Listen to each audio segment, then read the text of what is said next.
out and end this inning. One of the hardest guys to strike out, and Maynard takes a pitch upstairs for a ball. That is the third walk issued by Topping, and Logan has a 2-out base runner. Yep, you look at Topping stats so far in this game. 54 pitches, he struck out 3 batters, walked 3 batters, allowed 3 hits on the board, and he's gave up 4 runs total for a 4-0 Logan lead. Not the start he had down at Roger E. Gertz Field, and Logan is jumping on Topping early, see if they can continue it. Pitch to Garrett Williamson is called strike at the knees, 0-1 to count, and give credit to the Logan coaching staff and their scouting reports, as we saw them against Scott, as that pitch swung on and hit on a line right in front of the left fielder. It takes a hop and will get away from him. That's going to allow Dawson Maynard to advance to third. Maynard was moving on the pitch anyway, so the ball, the errant hop doesn't hurt Chapmanville in any way, as Garrett Williamson is still at first base with a single. Yep, and if Williamson didn't have that hurt knee, he probably would be standing on second, as Williamson's one of the fastest players on the team, but he's being limited with his knee brace, and now Logan's running at the corners. Usually this would be a great time, even with 2 outs. Roger Gertz would love to do a double steal, but I don't think he's going to do it here with Garrett Williamson. Roberts takes a pitch in the dirt, 1-0 the count, as Luke Knight was in perfect position to field that ball out in left field, and it looked like it hit a landmine or a trampoline or something and bounced away from him. Throw over. They've got Williamson in the pickle. The eyes on third base. Here comes Maynard breaking for the plate. Now he'll go back to third. The throw in is over the head of the third baseman, Braylon Moore, and out of play. And coming in to score will be Dawson Maynard to make it 5-0, and Garrett Williamson will be credited with third base on the throwing error from the second baseman, Eli Surgoin. Just unfortunate break there for Chapmanville. They had Garrett Williamson that pickled down, and then all it took was the speedy Maynard to throw Surgoin off, and he made an aired throw over Braylon Moore's head out of play, and that's what you get for I failed rushing. They should have just ran him back instead of throwing it back, and that's what happens when you throw it back and not run it back. It caused an overthrow play, and now Roberts gets new life at the plate. Pitch upstairs for a ball, 2-0 the count to Roberts with the runner at third base. But, Daniel, we see that so many times in postseason baseball, especially out of Logan. They're going to be aggressive on the base paths, and they get in first and third situations. They're going to try to get in the pickle to get a run in. They're going to do some fake bunt double steals. They're going to do some double steals off the bat. They're going to squeeze. They're going to move runners over by a bunt. And we saw it right there in the first and third situation, as a 3-0 pitch on the way is taken for ball 4, and runners at first and third after the fourth walk issued by Topping, and the batter is Aiden Slack, who had a 2-run triple in the first inning, much like he did on Tuesday night against Scott when he had a run scoring triple against the Skyhawks on Tuesday. Fast forward to Thursday, and he has a 2-run triple in the first inning. And just a little bit, Ron Roberts has got to be careful not to flip that bat. An umpire could easily throw him out if he's not careful, but that's just the heat of the moment. It's exciting. Now Slack, like you mentioned, has the opportunity to try to bust this game open for Wildcats and add another run. 0-1 to count. Slack takes a strike on the outside corner. 0-1 pitch on the way. Swung on and hit past the diving third baseman, Braylon Moore. And in the left field, in the score is Garrett Williamson, and Logan now leads 6-0 on the RBI single from Aiden Slack. And that is just vintage Logan there. When they get you in the short, small ball area where they like to bunt and they like to steal, it can turn into the defense maybe coming up a little bit, and Braylon Moore just played up just a little bit closer to the grass, and all it was just took for one hard hit past Moore to score another run, and it's now 6-0 Logan. The third RBI for Aiden Slack in this contest, and we're just in the top of the second inning as Miller takes a pitch outside for strike 0-1 to count. And Miller's got some pop in his bat, Bill. If you're not careful, he could put it into the gap. Pitch on the way upstairs, 1-1 the count to Ivan Miller, as 64 pitches now for Jacob Topping, as Logan has gotten 6 runs on the scoreboard and 5 hits. Pitch swung on a miss, 1-2. I think Chapmanville would like nothing more than for Topping to get out of this inning before they would consider making a change on the mound. Because if Topping can get Miller, Logan would have 7, 8, 9 coming to the plate in the third. Pitch on the way, swung on, and hit foul along the first base side. 1-2 remains the count. And Miller has to be lucky that ball just took an awkward bounce foul, as it could have looked like it could have dropped fair from my vantage point. You might have had a different vantage point from me, Bill. But Miller gets new life with 1-2, 2 runners on. And Miller had a big RBI single against Scott that scored Slack from first. That's how big it was. Hit and run situation. But not with 2 outs. Yeah, not with 2 outs. I believe no outs. As pitch is upstairs for ball, 2-2 the count. Yeah, that's a good mention because Scott was playing Miller to pull to the right side. So as the pitch came in, they elected to do the hit and run. That brought the shortstop to the bag as Roberts breaks for third, and the throw down not in time, and taking second base on the throw will be Aiden Slack. So now runners at second and third, and a full count to Ivan Miller. And Bill, all it's going to take is one base hit for Ivan Miller to really blow this game open. And I'm going to probably call it right now, Bill. If Ivan Miller gets a base hit on Topping, I guarantee you we will see a mound visit, and it might be curtain call for Jacob Topping here in the top of the second. 2 runs already in here in the second. Logan leading 6-0, and Miller will walk. That is walk number 5 for Jacob Topping, and Josh Rakes emerges from the dugout. We will indeed see a pitching change now, I do believe, because first visit we saw was the assistant coach Trey Dalton come out. This one is Josh Rakes, and he hasn't made the call yet, and there it is. He will make the call now as coming in Corey Johnson, and Topping will be the designated hitter. So we're going to keep things right here for the time being with 2 outs in the top of the second inning. 6-0, Logan leads, and they have the bases loaded. So, Daniel, I was getting to the point before this inning continued about the scouting reports and the job done by this Logan coaching staff, especially when they face a pitcher for a second time in the season. They tend to know the tendencies, and we see a totally different team than the first time around. Griffin Miller strikes out 14 the first time Logan plays Scott, and they play on Tuesday night, and Miller has 3 strikeouts, walks 4, hits 4. Logan gets 8 runs off of him, and he doesn't make it out of the 5th inning. Nope, and you look at Griffin Miller's stats from what we saw, the big key stats that people needs to know about Griffin Miller is these 3 right here. No runs, only 3 hits in the contest, and 14 strikeouts. Fast forward to Tuesday night. 3 strikeouts, 3 walks, 4 hit batters. He hit 4 Logan batters. He's allowed 5 hits total and gave up 8 runs. Completely different. That now you look at Jacob Topping. He had a solid day, 3 runs. He struck out, I think, 11 in that contest against Logan, and he left runners on base. And I don't even think he had no more than 3 walks in that contest. He was on fire. Fast forward it to today for Jacob Topping. Let's go over my stats. He's got 3 strikeouts. He's walked 5 batters, and he gave up 5 hits and allowed 6 runs to cross the plate for Logan. And he exits after throwing 69, 70 pitches, I believe it was. So he will not be able to come back on Saturday if Chapmanville is able to advance, as he has exceeded that 50. He's exceeded that limit to where he would not be able to come back. I'll get that in the break.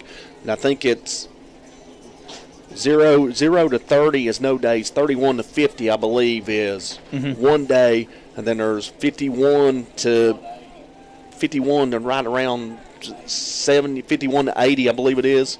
Yep. Is 2 days, and then 81 and above is 3 days. It used to be 4 days, but they've changed it to 3 days now. Yeah, because with less talent on baseball, I'm not reward myself, with less players on baseball team that has the ability to pitch with the consistency of the strike zone, they limit it now. Now we turn to Corey Johnson for the Chapmanville Tigers to see if he can get this 3rd and final out of this monster inning for Logan. Connor Lowe takes a strike on the outside corner, 0-1 to count. Lowe 0 for 1, struck out looking back in the first inning. Chance to do some damage and help his own cause here. He already has a 6-0 lead, and he swings and misses that pitch. 0-2, the count to Lowe. And Corey Johnson got that one into the dirt for for Lowe to chase. And this is usually the month that Lowe likes to turn it on right now. He's kind of in a struggle right now. See if he can break out of it.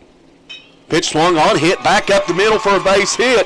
One run is in to score as Robert scores. Heading around third, coming to the plate is Aiden Slack. And Wildcats plate 4 in the first. They've got 4 in the second. They now lead 8-0 over Chapmanville. Bill, right on cue. I said the Lowe was in a slump, and he just busted it open there with a 2 RBI single, and now he gets courtesy run. Chase Hatfield will come in to run for Connor Lowe, the pitcher. And, Bill, if you are Logan fans, this is a dream start against your county rival team. The last time these two teams faced, it was a 5-2 ball game here at Ted Ellis Field, and then rewind it back to the first meeting, 9-3, and now they jumped up 8-0 on the Chapmanville Tigers, the number 1 team in the state. So Logan took that loss to heart earlier, and they have put it on right at the right time.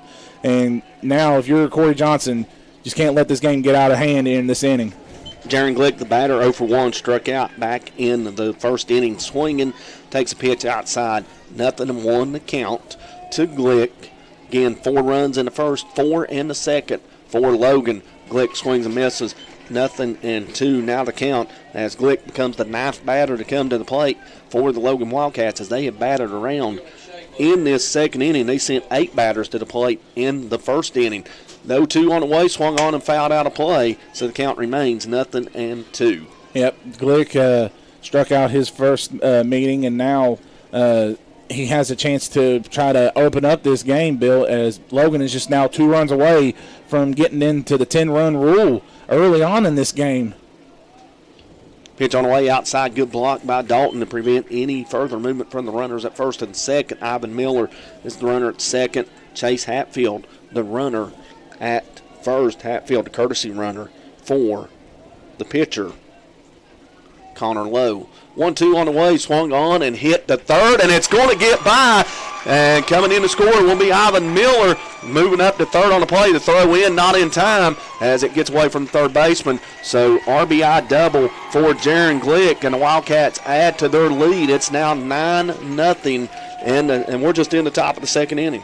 Yep, we're in the top of the second inning, and it is already looking bad for Chapmanville right now. They just can't catch a break. Logan is just come out on fire. Whatever they ate this morning, it worked, because right now, Logan, Bill, in the first time, I think this is the first time in a long time for Chapmanville that has a team that has completely batted around. Cole Blankenship led off this inning, and now he's back at the plate trying to continue this rally going for the Logan Wildcats. I think you got to go back to the pitch swung on by Blankenship, who started the inning with a strikeout. He fouls the first pitch out of play.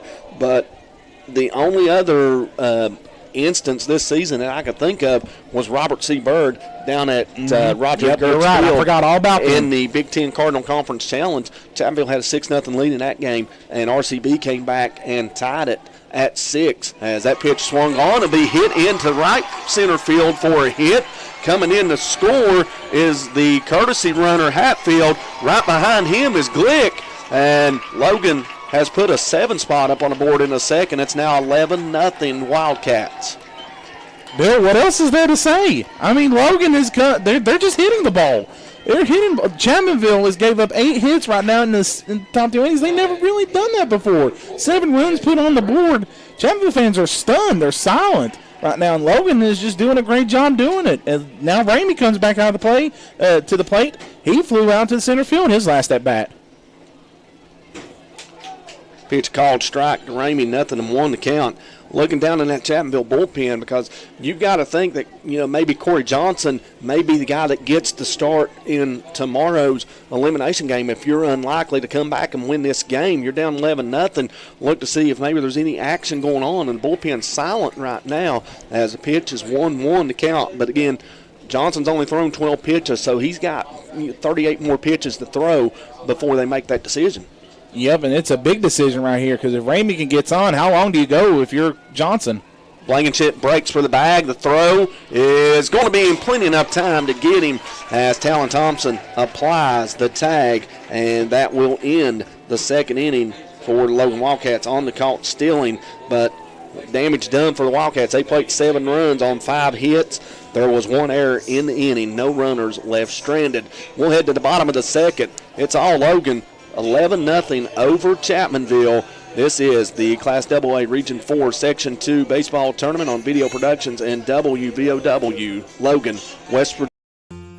Enjoying life and all it has to offer is easier when you're healthy. For decades, Logan Regional Medical Center has been providing personal, compassionate care close to home. Our trusted team of primary care providers with offices in Chapmanville, Holden, and Logan are committed to improving life and health in this community we all love. That's why we're here. Logan Regional Medical Center. What are you working for? Do you want to pursue your athletic potential while earning a degree that will benefit you for a lifetime? Do you want to play at the highest level in your sport? Do you want to be a champion? That's what the 12 proud members of the Mountain East Conference are advancing toward every day, providing opportunities and pursuing excellence. The Mountain East Conference.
Welcome back to Ted Ellis Field. Joey Canterbury, the batter, fouls the first pitch off. 0-1 the count as the Tigers look to answer the 7-run second inning by the Logan Wildcats.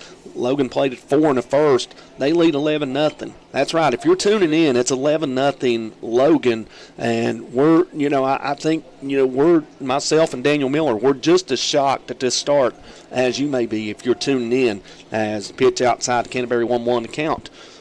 1-1 pitch on the way, swung on, hit in the center field, high, lazy fly ball, as now moving over to his right is Aiden Slack to retire Canterbury for the first out in the bottom of the second.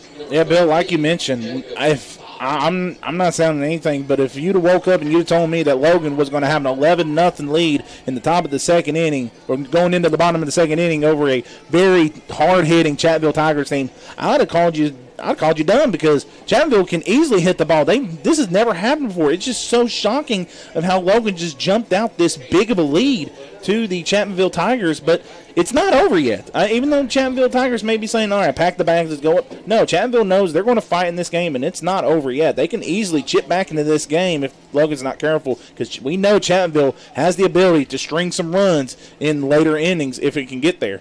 Jacob Topping, the designated hitter, swings at the first pitch, bounces it to second. Blankenship having issues with it, throws over in time.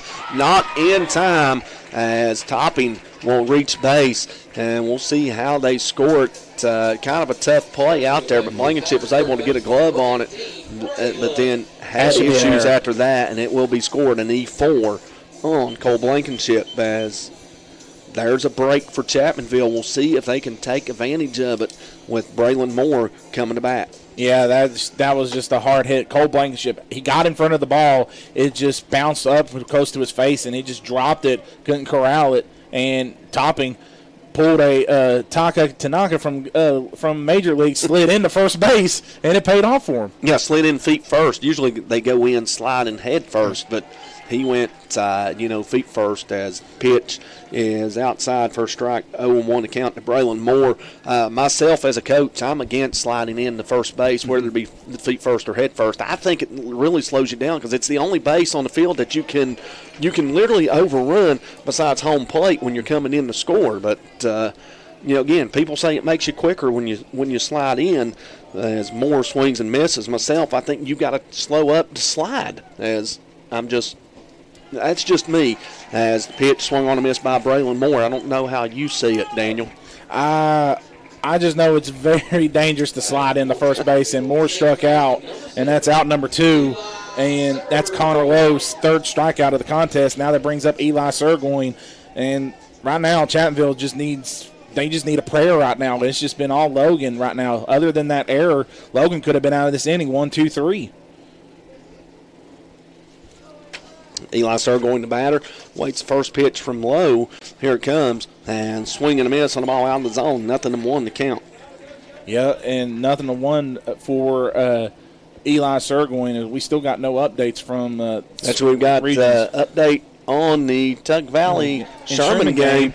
Panthers leading a tide 4-0. The winner of that game will get the Man High School Hillbillies tomorrow in an elimination game. Buffalo defeating Man 5-0 last night to advance to the winners bracket, to advance to the sectional championship game.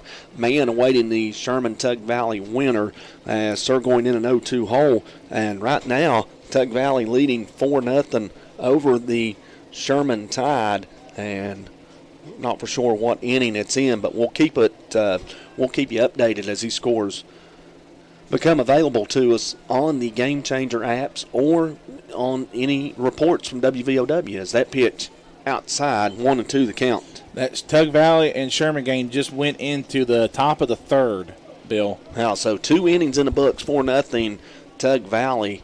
As 1-2 pitch on the way. Swung on a miss. Their strikeout number 4 for Connor Lowe. Out number 3 in the bottom of the second inning for the Chapmanville Tigers, who get a base runner but leave him stranded on the air.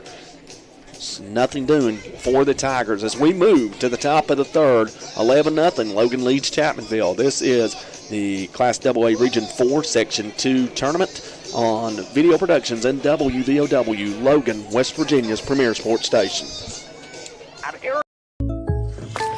Hey. Jake from State Farm. We have to know. Yeah, these are State Farm pajamas. No, what if we have to talk to somebody about our policy, but it's late at night? Call us 24/7. Great, because what if someone still calls his mom for everything? We'll walk you through everything. At State Farm, we're there for your what-ifs. Oh, yeah, Mom, everything's great. Yeah. I mean, not my mom. Like a good neighbor, State Farm is there. Call or click to get a quote today. Spring has sprung at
Top of the third inning, Jake Ramey, Dawson Maynard, Garrett Williamson, the top of the lineup due up for the Logan Wildcats. Ramey facing a 2-1 count, 2-1 pitch, inside ball 3, 3-1 to Jake Ramey, who is 1 for 2 with a single in the first and a fly out to center back in the second.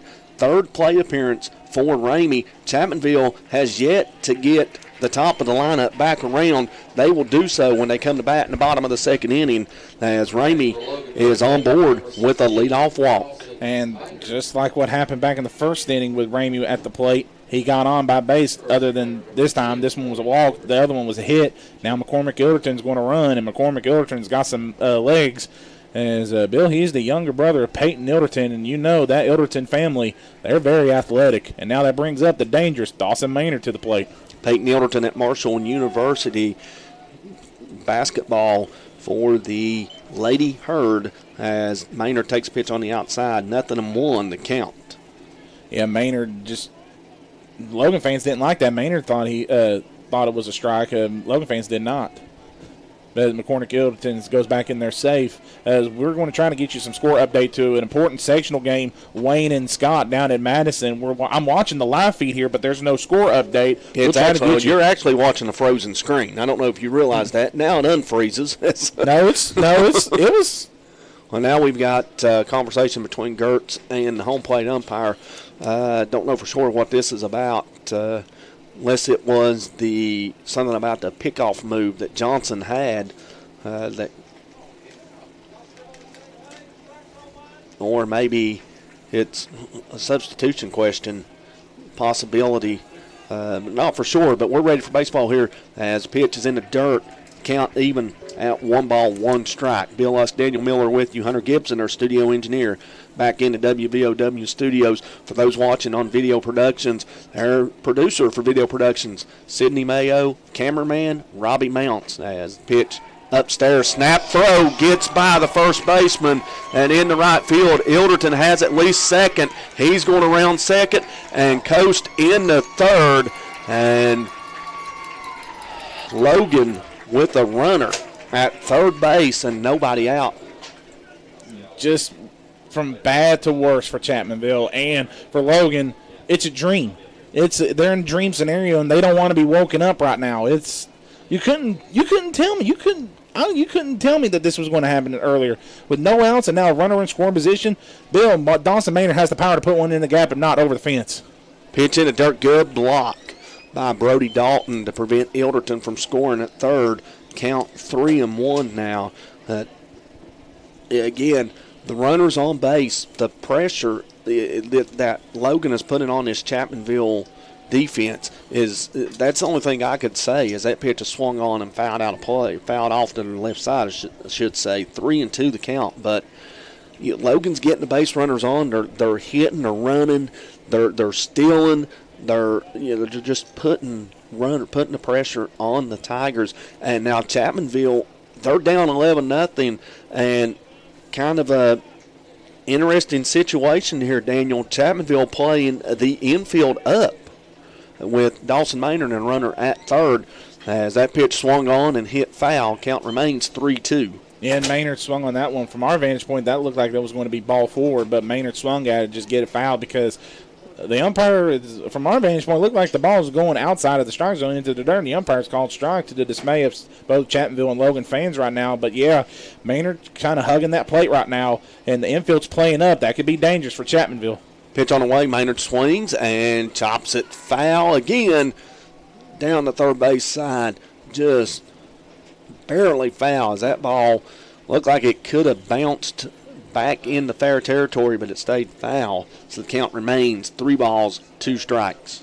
And you hate to say this is actually a big at-bat for Chapmanville. They can get Maynard out. Maybe that can try to get momentum for Corey Johnson. Pitch swung on, hit in left field. It's may be deep enough to get a run in as Knight catches. Throw coming in is going to come all the way into the plate, but not in time to get McCormick Ilderton, who tags up and scores from third. And Chapmanville now leads, Logan now leads 12-0. Yep, that RBI sacrifice fly for Dawson Maynard now brings up Garrett Williamson to the plate. And Bill, Garrett Williamson got everything going for Logan as he did back in that second inning with a base hit to blow the game open for Logan. Williamson swings, hits one in the left field. Knight on the run, dives, and makes the catch out in left field. Good effort by Luke Knight for out number 2, as if that ball drops, Williamson is standing at second base with a double.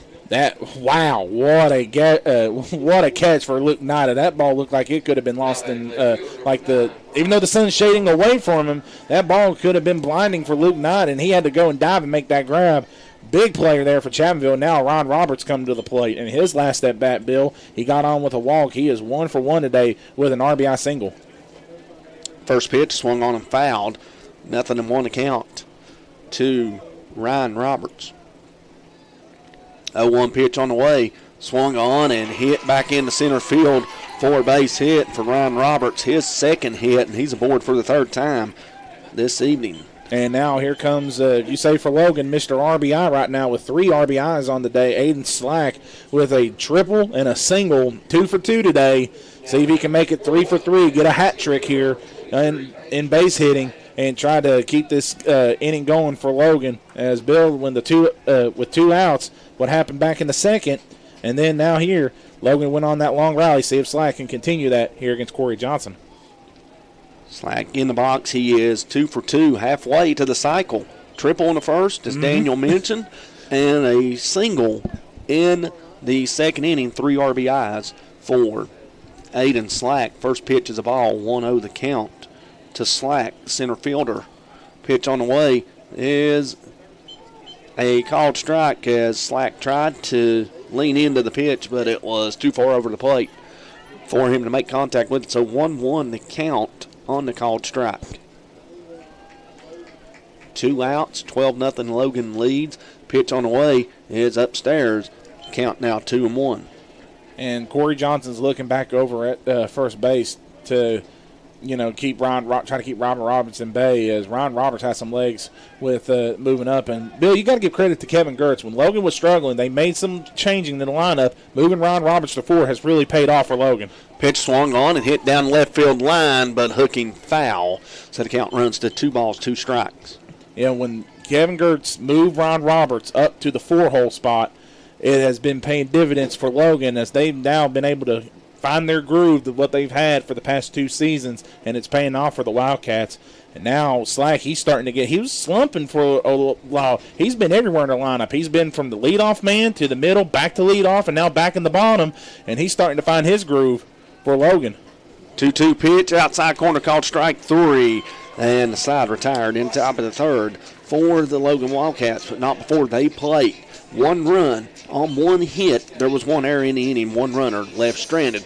We'll head to the bottom of the third. Logan leads Chapmanville 12-0. This is Class AA Region 4 Section 2 baseball tournament on Video Productions and WVOW, Logan, West Virginia's premier sports station. Dr. Philip Gallup.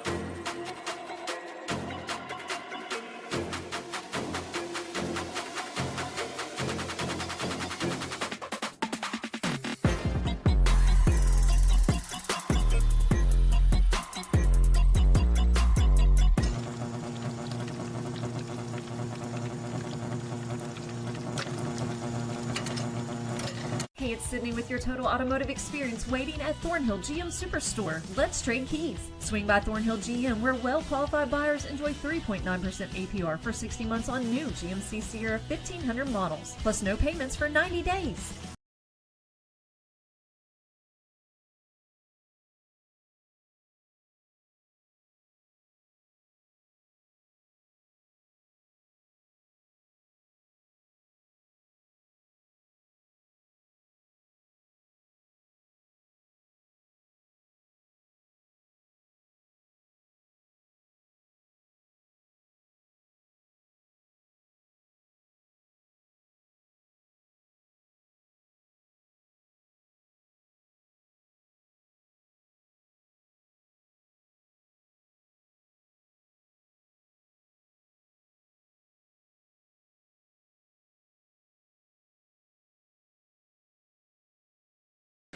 Bottom of the third inning, 12-0 Logan leads. And leadoff batter Luke Knight swings at the first pitch, and it gets through the legs of the second baseman Cole Blankenship into right field. And leadoff runner aboard for the Chapmanville Tigers. That's the second error of the game for Blankenship. And Talon Thompson, the batter, 1 for 1 with a double, but was left stranded at third base back in the first inning. And, Bill, we have an update between Wayne and Scott. Wayne leads 3-0 over the Scott Skyhawks in the bottom of the fifth inning. And, again, that result don't surprise us because we saw that Wayne team here in the Daffer Memorial Tournament here at Ted Ellis Field. We saw that Wayne team jump out to an early lead on Scott as Thompson takes a pitch for a ball, 1-0 the count. And we saw that Scott team just gradually chip away at the lead, throw over, nothing doing as Knight dives back in safely before Scott eventually took the lead and held on for the win. And I'd like to make note that in that contest for the Scott, in that Scott Wayne game, before they had the completion of the suspended game between Chapmanville and Wayne that was stopped in the, I think it was the bottom of the third inning out at Wayne because of rain. Well, they came back. If you remember, Daniel, Wayne had 2 players ejected from that game, 2 starters from that completed game with Chapmanville. Yep, and it was a slugfest in that first meeting, or that meeting down there, as this pitch is on the outside called strike 1. But, yeah, Wayne and Chapmanville, that game, what was the final score to that one? I think it was 17. It was like 14-12, 16-14, 16-14, yeah, it was. Bill, sorry to cut you off, but I got another score update. Nitro leads Sissonville 1-0 in the top of the third. And the winner of that game will move on to play Point Pleasant in the Class AA Region 1, Section 1 tournament. 2-1 to count to Thompson as throw over, nothing doing as Knight's back in standing. Now 2-1 offering, pitch on the way, swung on, hit into right field. Moving over to his left is the right fielder, Ivan Miller, to make the catch for out number 1 just in front of the right field foul line. Yep, and the biggest question for the offseason for Logan was who are they going to replace Corbin Bostic out at right field. With the return of Jaron Glick, it was a no-brainer with him coming into shortstop, and he's done a great job there. But they were trying to find an outfielder, and they rotated a lot of outfielders out there. Drew Berry started the season, then Adam Baisden came in, Ivan Miller has been rotating, and they look like they found a really good gem in the young freshman, Ivan Miller, who has a bright future next year. And, Bill, when all these seniors graduate, that's going to be Logan's ace next year. Brody Dalton, the batter, and pitch gets over the head of Dalton and over the catcher's mitt. Jake Ramey to the backstop, and moving into second base on the wild pitch is Luke Knight as Andrew Farley comes running in from the bullpen. Farley will be the next to take over for the Tigers on the mound as Corey Johnson is at 34 pitches. Maybe Farley takes over to start the third inning, and they save Johnson for tomorrow's game possibly, or save him from going over that 50 pitch limit, or keep him right at maybe 2 days. Maybe they come back with him on Saturday as that pitch swung on and popped out of play and just off the netting of the third base dugout over there where the Logan coaching staff is assembled. So 1-1 to count. And Maynard smacked the glove of thought he had it, and Bill got another update. Tug Valley and Sherman are tied at 4 apiece, and the winner of that will be traveling down tomorrow to play the Man Hillbillies at William Tootie Carter Field. So 4-4 after 3 innings. Sherman and Tug Valley in an elimination game, the Class Single A Region 4 Section 1 baseball tournament. 1-1 to count to Dalton. Lowe look in at the catcher Ramey. Has he signed? Now a check of the runner at second. 1-1 on its way. Outside, 2-1 to count. And Brody Dalton has the power to put one out of play, put one over the fence and make this a 12-2 ball game. But right now, Bill, with one out on board, if Connor Lowe can strike out Brody Dalton, it's starting to look worrisome for Chapmanville that they might be mercy ruled if the way this game is going right now, because Logan's hitting the ball and Connor Lowe is doing a fantastic job on the mound, only throwing 39 pitches now. Pitch on the way, swung on, hit into center field, and coming in, actually left center field, coming in to make the catch will be Ryan Roberts as he calls off Aiden Slack at the last second for out number 2. Both Roberts and Slack covering a lot of ground as they had Dalton play deep out in center field and left field, both of them on their horse, and it's Roberts to make the catch for out number 2. Yeah, and they were both playing over right because Brody Dalton is a natural left-handed hitter, and that's weird. He can shoot basketball right-handed, but he hits left. That's just very unique right there for an athlete. But just in good hustle by Ron Roberts, because with that catch there, Luke Knight is held up at second with 2 outs. Pitch to Butcher inside for a ball. And 1-0 the count to Trey Butcher, who was hit by the pitch back in the first inning. Really, for Connor Lowe, about the only thing that's went wrong for him was that hit batter back in the first to Butcher. Everything else has been smooth sailing for Lowe. This pitch on the way, swung on, fouled out of play, and count now runs 1 ball, 1 strike. As everybody in the stands were yelling head that no one wants to get hit. That's one of the dangerous things about being a spectator is you don't know when that foul ball could be coming right at you, or you could just be walking, minding your own business, then bam, it could hit you in the head. So good awareness for the fans there. Now Connor Lowe with a 1-1 count on Trey Butcher. Butcher needs to get a base hit here to get Chapmanville on the board. Pitch on the way, swung on, and lazy fly ball to the shortstop, Jaron Glick, who will back up on the edge of the infield grass and make the catch for out number 3. The Tigers get a base runner but leave him stranded in the 3rd inning. 3 innings in the books, 12-0 Logan leads Chapmanville. This is the Class AA Region 4 Section 2 baseball tournament on Video Productions and WVOW, Logan, West Virginia's premier sports station. Don't let aches and pains. Hey. Jake from State Farm. We have to know. Yeah, these are State Farm pajamas. No, what if we have to talk to somebody about our policy, but it's late at night? Call us 24/7. Great, because what if someone still calls his mom for everything? We'll walk you through everything. At State Farm, we're there for your what-ifs. Oh, yeah, Mom, everything's great. Yeah. I mean, not my mom. Like a good neighbor, State Farm is there. Call or click to get a quote today. At C&W Discount Furniture.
Top of the 4th inning, 12-0 Logan leads Chapmanville as the Wildcats send 6, 7, 8 hitters to the plate. Ivan Miller, Connor Lowe, Jaron Glick. Miller with a 1-1 count, swings, chops one to third. Moore playing up on the edge of the grass will fire over to Farley at first base for out number 1. And, Bill, that is the first time a leadoff batter for Logan has been sat down in this contest. And we got a score update, 5-4, Tug Valley over Sherman in the top of the fourth. So that one's going to be a slugfest, and whoever can hold on and win that game will be traveling to Man tomorrow. As a score update from Wayne and Scott, still 4-0 now, Wayne over Scott in the top of the sixth inning. Connor Lowe, batter swing and miss at the first pitch, 0-1 to count. And you go back to last year, as we'll get to this point here, as Tug Valley has added a run. Now it's 6-4, Low 1-1 count. We go back to last year. We talked about this Chapmanville club. They lost in extra innings to the Scott Skyhawks. They came back, won an elimination game, and they faced the Wayne Pioneers, and Wayne shocked Chapmanville to get to that elimination game on Friday against the Skyhawks, which they lost. Wayne looks like they're on the verge of doing that again if that score holds up down at Scott, as count now runs to 3-1 to Connor Lowe. And you got to look at the from what I see on Game Changer, it is 1 out, and they got runners at the corners. Called strike on the outside corner, 3-2 the count to Connor Lowe. Again, technology, the advancements that we've got here that we can provide these scores to you as Lowe swings and misses, and he's down on strikes for the second time this evening. Out number 2, Jaron Glick, the batter. Jaron Glick's coming in now, and Glick is 1 for 2 today with a strikeout in the first inning, and then an RBI double back in the second inning.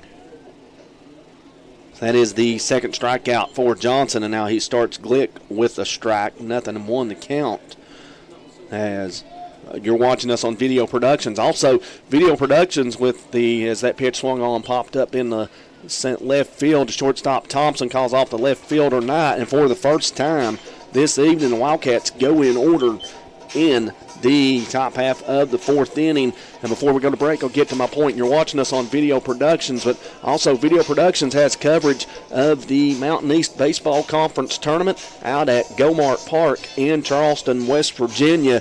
I've had an opportunity to watch some of them games yesterday, some exciting games, so we hope you are too if you're not tuned in to us. We're going to go to the bottom of the fourth inning with Logan leading Chapmanville 12-0. This is the Class AA Region 4 Section 2 baseball tournament on Video Productions and WVOW, Logan, West Virginia's premier sports station.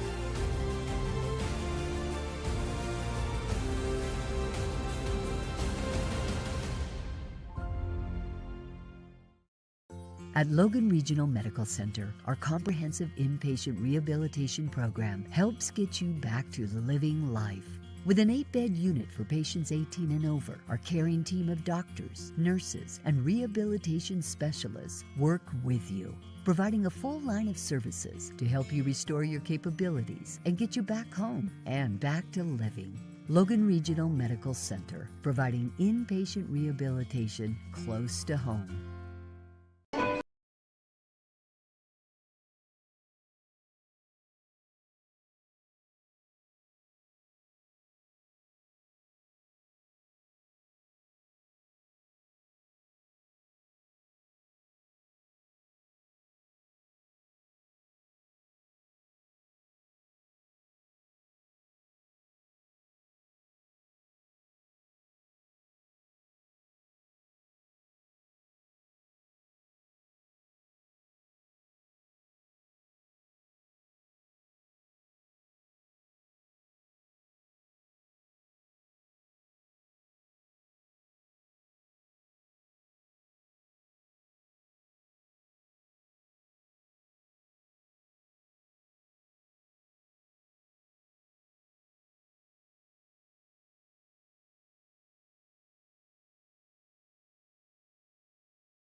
New pitcher for the Logan Wildcats, the freshman Ivan Miller on the mound, moving in from right field to the mound, and taking over in right field for the Logan Wildcats, another freshman, Adam Baisden, as Connor Lowe moves back to his normal first base position. Garrett Williamson moves from first to second. Baisden is in the contest for Cole Blankenship and will bat ninth. In fact, when they come up to bat in the top of the fifth, Baisden will get things going for Logan.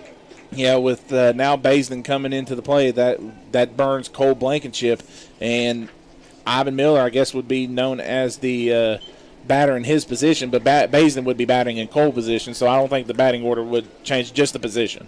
It's just, yeah, Baisden's going to come in as the batter. Andrew Farley is ahead in the count 2-0. We'll get to the explanation after this pitch, as the pitch is swung on and hit into right field. And Baisden's going to get an opportunity, and he ranges to his right and makes the catch for out number one. Again, Baisden is in the contest for Cole Blankenship, as on the lineup card, unlike, Chapmanville, when they took Topping out, Topping was listed on the lineup card as pitcher/DH. He was a position player that was going to assume the DH position when he left the game, and his replacement came into the contest. Logan did not have that on their card, so therefore this is just a straight change. Baisden for Blankenship in the number 9 spot, and the batter, Joey Canterbury, swings and misses at the first pitch. 0-1 to count. And Ivan Miller's working out as he can, trying to get out number 2 fast.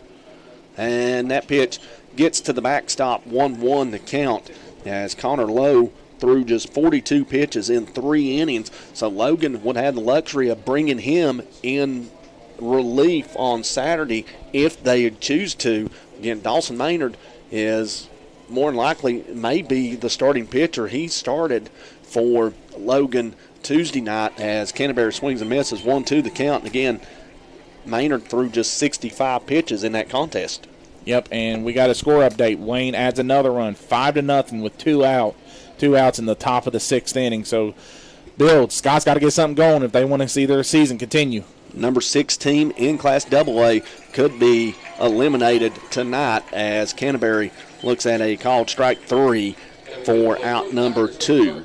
And that's Ivan Miller's first strikeout. So, welcome to the sectional play show for Adam Baisden, making a catch on a F9 fly out to the right field, and then Ivan Miller gets his first strikeout of the contest, and now that brings up the designated hitter now for Chapmanville, Jacob Topping. Topping 0 for 1, reached on an error back in the 2nd inning, as Chapmanville has just 1 hit in this contest. They have 2 other batters that have reached by error, 1 that was reached by a hit batter. So only 4 base runners through 3 2/3 as Topping swings at the first one, and it comes up empty. And now the 0-1 swung on, hit in left field over the head of the left fielder Ryan Robertson to the fence, and Jacob Topping will have a double. That's only the 2nd hit of the evening for the Chapmanville Tigers. Yeah, and that ball had a good charge off of the bat of Jacob Topping. Roberts just lost, looks like he just couldn't find it, lost it, had a late charge trying to get back at it, and it just went over his head to the wall.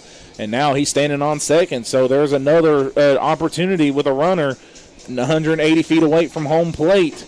If you're a baseball fan, keeping up with that. So now Braylon Moore comes into today, and Bill, his last at-bat, he struck out on 3 pitches. You're looking at the replay on Video Productions here, the Little General Store's replay of the double by Topping. And Daniel, it is very difficult for a left fielder with a left-hander up to read a fly ball, line drive at that, off the bat of a left-hander coming right at you in left field, as Moore is behind in the count, 0-1. But very, very, very difficult to read it, and it looked like that Roberts had it played perfectly, but that ball just kept carrying and carried on over his head to the fence, and now Moore in an 0-2 hole. 0-2 hole, and Bill, you look at the pitchers that we've seen this postseason for Logan: Dawson Maynard, Garrett Williamson, Aiden Slack, Connor Lowe, now Ivan Miller. There's still 2 pitchers that have yet to be seen in sectional play. That just tells you how deep Logan is in pitching. Pitch gets to the backstop. It's a wild pitch. Is moving up to third. Will be Jacob Topping on the wild pitch, and yeah, one of those pitchers is the shortstop, Jaron Glick, that we've yet to see in postseason play. And the other one, Ryan Roberts, out in left field. Yep, we have yet to see them. And then another pitcher that could be called upon, he's a young freshman, but you never know, and that's the young Cross Con, who has a very good sidearm, nasty curveball pitch that's very hard to hit. He done a good job down at the beach. He could be a pitcher that could be called on at any time. So Logan's deep in pitching staff, and it just shows. Pitch on the ways upstairs for a ball, 2-2 the count. Also throw in Cole Blankenship there. Coles came in some tough situations and got out of it. And I also think, in some of these blowouts, Jackson McClung has inning. Chase Ellis, Chase Hatfield, I think. Logan with some arms that they can just eat up some innings. That pitch swung on, hit in left field. Roberts breaks back. Now he camps under it for out number 3. As for the second time this evening, the Chapmanville Tigers leave a runner stranded at third base in scoring position. So the Tigers do get that one hit, that double off the bat of Jacob Topping, but do nothing with it. We'll move to the top of the fifth. It is Logan 12, Chapmanville 0. This is West Virginia Class AA Region 4 Section 2 baseball tournament on Video Productions and WVOW, Logan, West Virginia's premier sports station. Here at the Cracker Barrel, home-style food and great value go hand in hand, with favorites like slow-simmered chicken and dumplings starting at $7.99, or perfectly golden fluffy buttermilk pancakes with your own bottle of warm syrup. Come fill up on favorites without emptying your wallet. Cracker Barrel. Take care now.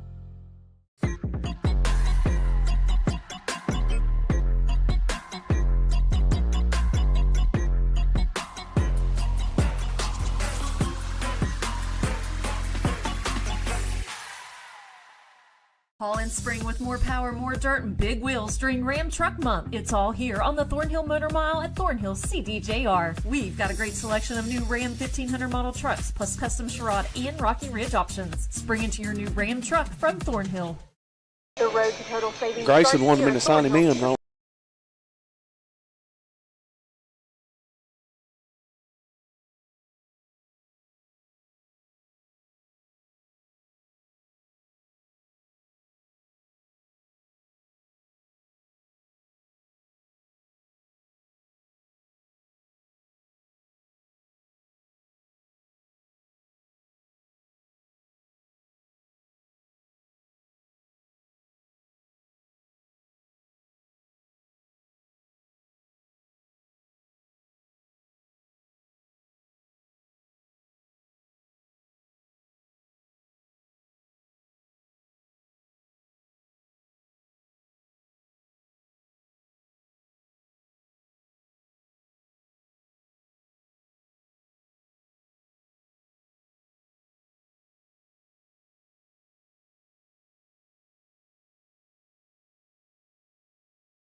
Top of the fifth inning, Adam Baisden leads off for the Logan Wildcats. Baisden, Ramey Maynard, 9-1-2, due up in the lineup for the Wildcats. 1-1 to count to Baisden, who came on as part of a switch back in the bottom of the fourth. 1-1 on the way, swung on and chopped to third. Moore knocks it down, picks it up, and not going to have a play. As Moore, who was playing up on the edge of the grass, had an opportunity to make that play, but a little in-between hop got him, and a hustling Baisden legs that out for a single. That's the 10th hit of the evening for Logan. Yep, and Bill, we got some score updates around the area of the three games we were looking at. Nitro leads Sissonville 4-0. Tug Valley is now taking the lead on Sherman 8-4, and going into the bottom of the sixth, Wayne leads Scott 5-0.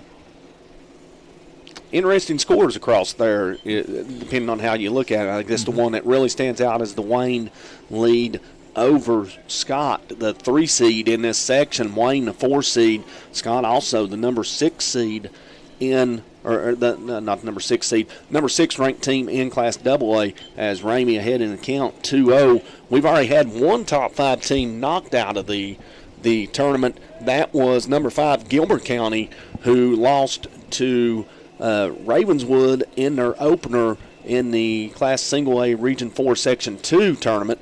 That pitch nearly gets away, but Dalton is able to corral it and prevent it from going to the backstop. So 3-0 the count. But Gilmer County lost to Ravenswood, and then last night lost to Calhoun County and was eliminated from Class A postseason. So number 5 is out of the tournament in Class Single A, and Ramey is aboard for the 3rd time this evening.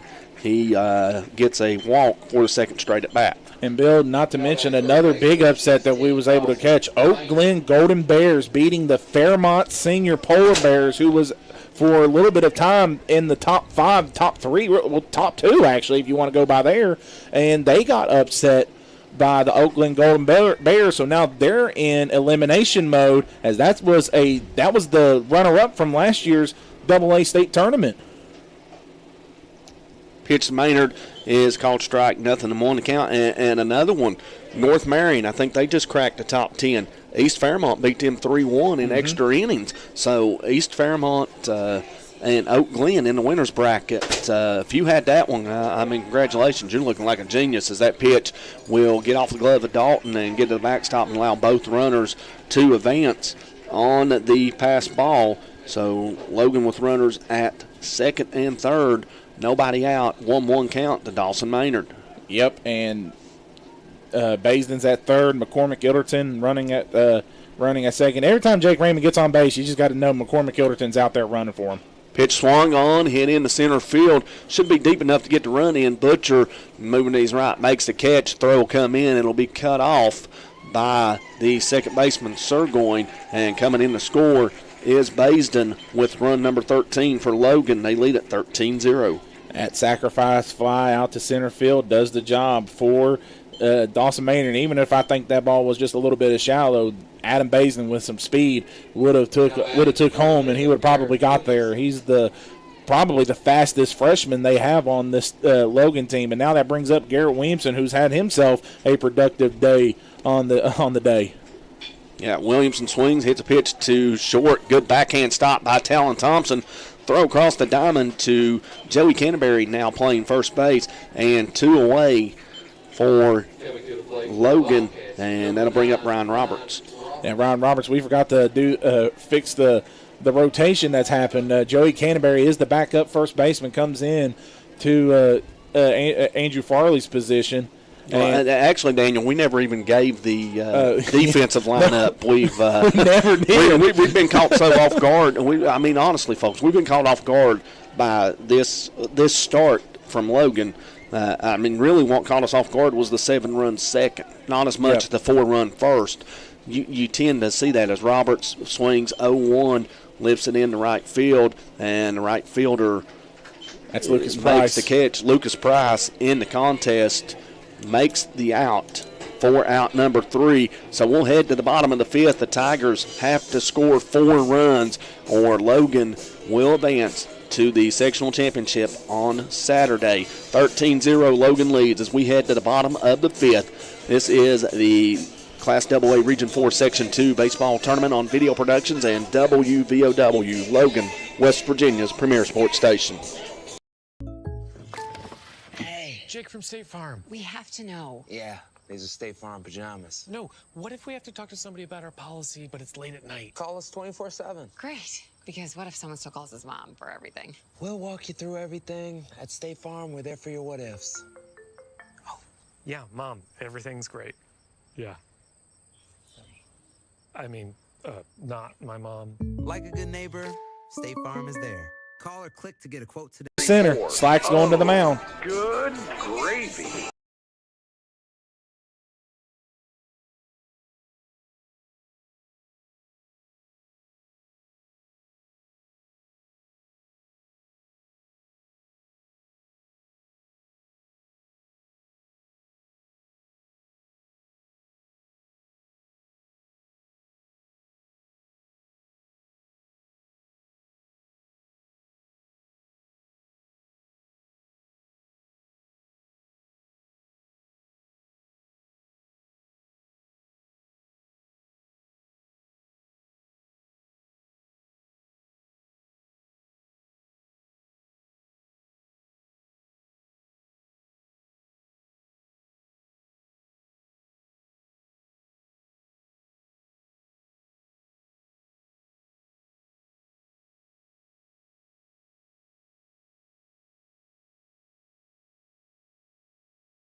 Field.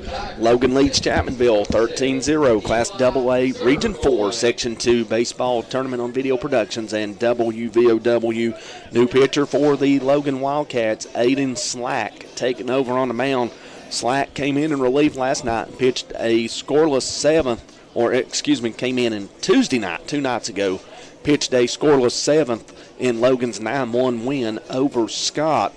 And the Wildcats are 3 outs away from advancing to Saturday's sectional championship game, which they would host if Chapmanville cannot continue this contest.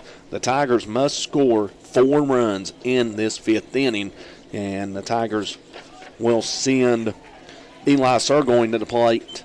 Luke Knight, Talon Thompson, 9-1-2. First pitch called strike, 0-1. And Slack is now known as Logan's closer, as he's got a hard-hitting fastball. We know Miller can throw high up for Scott, so can Slack.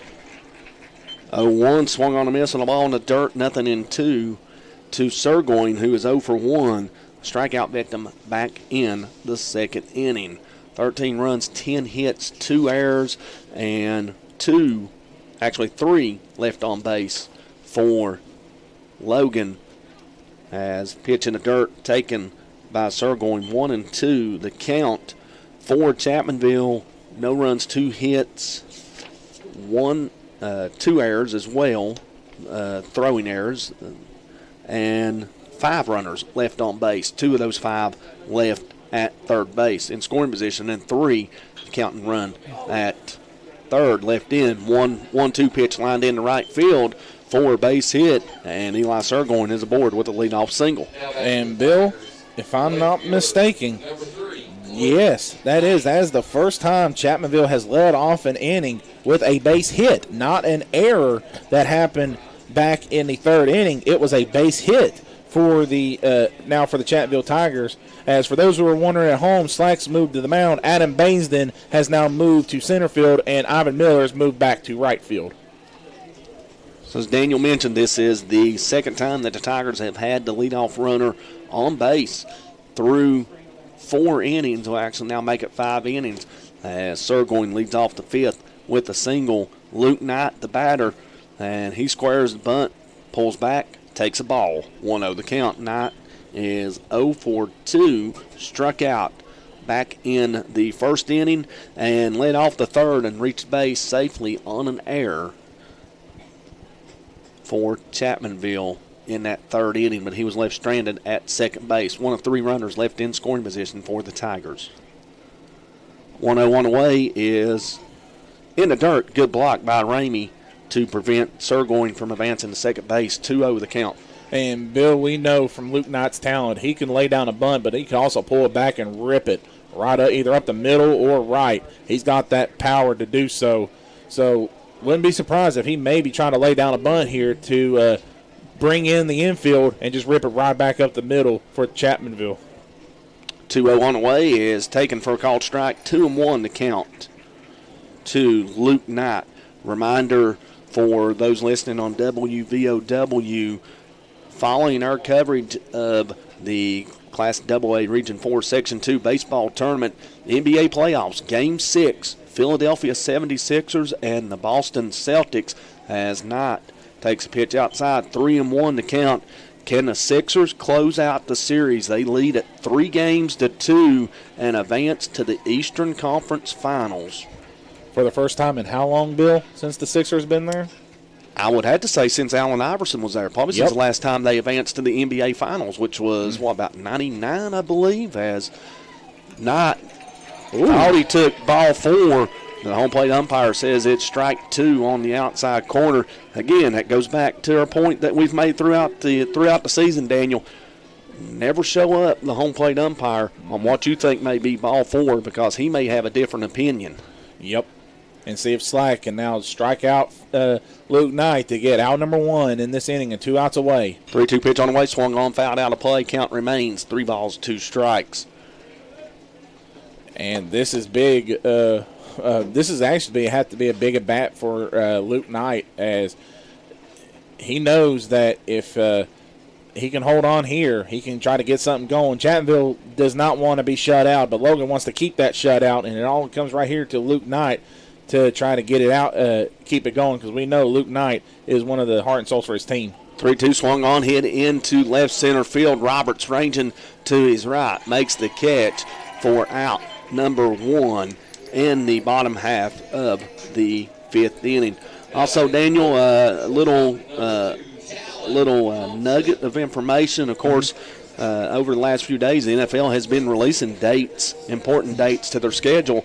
But tonight at 8 p.m., the NFL will announce the entire schedule for the upcoming season. And they've already made it official. The Thursday night game to kick it off, the Detroit Lions and the Kansas City Chiefs. Interesting kickoff. Very interesting. Very interesting when I saw it. Pitch on the way to Talon Thompson, taken for a strike, 0-1. I got to give the Lions credit. They made some good off-season additions to strengthen that defense, especially their defensive backfield, adding some corners and some defensive backs. And I kind of like what they did in the draft. I question a few picks they made, but in all, I think it was a good selection as the pitch is outside for a ball, 1-1 account. I think they called time. There was time, no pitch. So there was no pitch. No pitch. Okay. And, Bill, we got a final. Wayne defeats Scott 5-0.